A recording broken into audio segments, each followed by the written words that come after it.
Wow, it's great news. The Shorties are back. Wow. Yeah, so Camilla and I are at our secret location in Dorset for the short-eared owls. And yeah, it's absolutely marvellous that they're back. Unbelievable. So yeah, I came a couple of weeks ago to this very spot and got absolutely nowhere with the Shorties. I did get a kestrel and I did get a red kite feeding on a post, so linked to that one. But it was the end of that storm Bert and then into Carag or something, those named storms we get now. And anyway, no chance. The audio was absolute write-off, so I'm making this video today. Anyway, I was chatting to a local here and he said that there was one pair of Shorties still around, but he'd only seen sporadic views of them a couple of weeks ago. But there were a pair of very active barn owls as well. So anyway, I stayed on for the barn owls, but needless to say, they didn't show either. So I stayed on till 4 o'clock, but it just got darker and darker and started to rain. So yeah, barn owls don't come out in the rain, so don't bother. Anyway, but apparently I've just heard from Gary, my good friend Gary Rawlings, that yesterday he saw 3 pairs of Shorties here at this location. So marvellous, they're back. The Shorties are back. So the short-eared owl is one of my favourite birds, mainly because it hunts during the day. Well, it's got potential to hunt during the day. I mean, last year when I was camping, I came about 6 occasions, and they didn't turn up until after sunset, so not much use. I know one photographer was having quite good success with his 400mm f2.8, but virtually everybody else was having to go home because it was, yeah, pretty dire. But you can be lucky and they can come out during the day, like these kestrels over here. I've got a kestrel at the moment. Just flip you around. Whoops. Yeah, we've got a kestrel there. Bit of blue sky, 12 o'clock, just moving away now. Yeah, I think it's the female I approached on the way in. It's just coming around a bit closer. But it's facing away from us at the moment, I believe. Anyway, I'll just put you down, see if I can get a bit of footage of that. Just a hunting female kestrel, which I noted on the way in. And yeah, it just got mobbed by a crow. So yeah, interesting shot of a crow and a kestrel in the same frame. So see if that one's any good.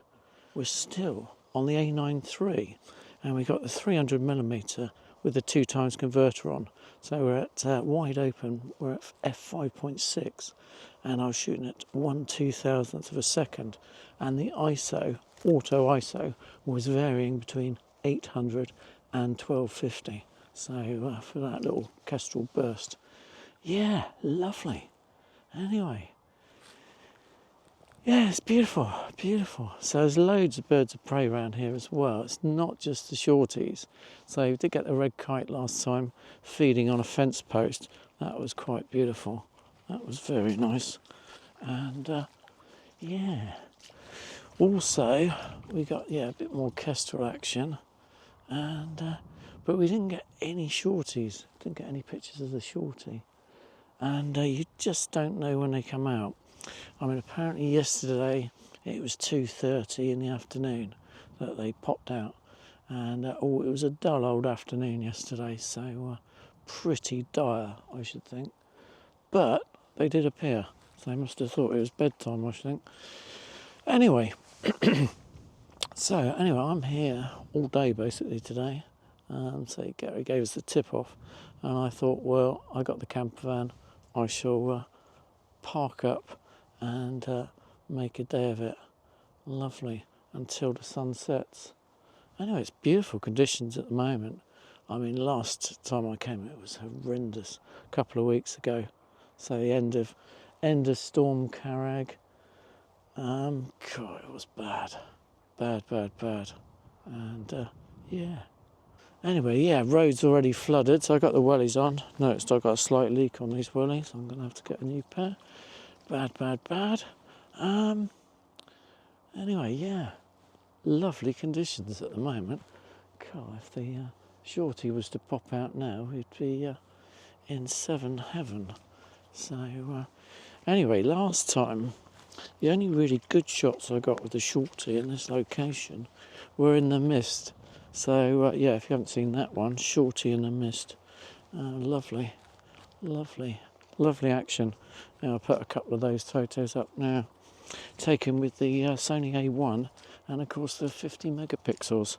And thinking back to that Kestrel shot we just shot now, it was at 60 frames per second, which was an advantage, but it wasn't at 50 megapixels. 25 megapixels, we won't be able to crop much on that shot. Anyway, I better have a look round and see if we can see any Shorties. Oh, I've got something up there. Oh no, it's just a seagull. Yeah, just a seagull. Anyway, see what you think. Lovely location for the Shorties. They love this sort of undisturbed ground. Absolutely superb for the Shorties. They hunt in here. Plenty of places to park up on. Plenty of fence posts like this one. And yeah, marvellous location. Yeah, see, the road's flooded a bit already. But, anyway, yeah, it does round out. Some underground spring, apparently. It's not just the whether it rains or not. Anyway, I've got a big bird of some sort on the telegraph pole, 1, 2 down. So just have a look. Just a big fat pigeon sitting on a post. So also at this time of year, there's redwing and there's fieldfare. So very nice too. As well as all the usual garden suspects. Goldfinch, chaffinch, a lot of wrens around as well, wren. And of course, with the common or garden species, you also get the odd sparrowhawk comes in as well. So there is a sparrowhawk, and I've seen at least 2 in this area before now. So yeah, marvellous. Anyway, I'll catch you later, and we'll see what we can get. Ooh.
Well, there's a whole crowd turned up now to photograph the short-eared owls, and anyway, still no sighting as yet.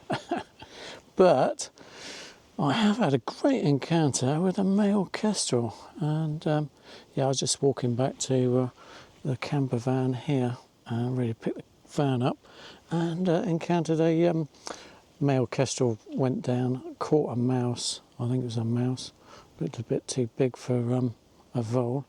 Anyway, caught a mouse, flew up with it, and unfortunately I was trained in on the area where the kestrel dived in, and I was able to get it in flight as it came up with the mouse and round.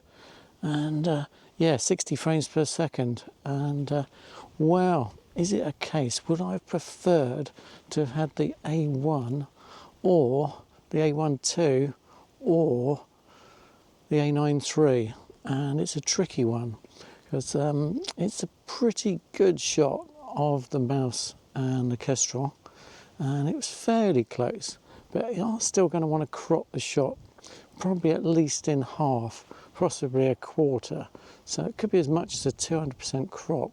And will that be too much for the A9 III?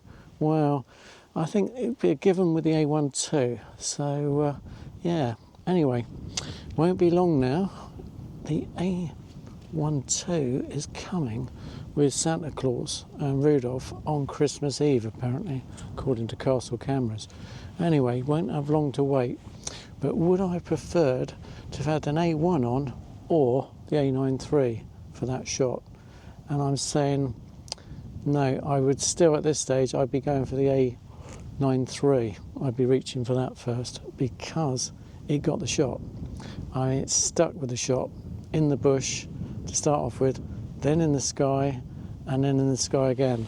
And I don't think the A1 in its current format would have achieved that, but the A1 II probably would, and it would have achieved it at 50 megapixels rather than 25.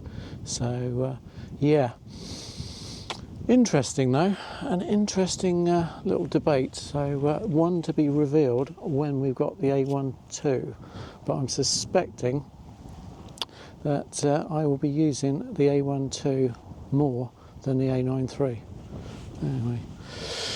Anyway, yeah, anything else, I'll put it at the end of this video because it's getting, it's a bit difficult to record now, so there's quite a few people turned up. There's a bit of a convoy down the road now, so I suspect there'll be even more coming, and I'm not expecting the Shorties to come out until sunset, so I've got at least another hour and a half to wait. Thanks for watching Camilla and I.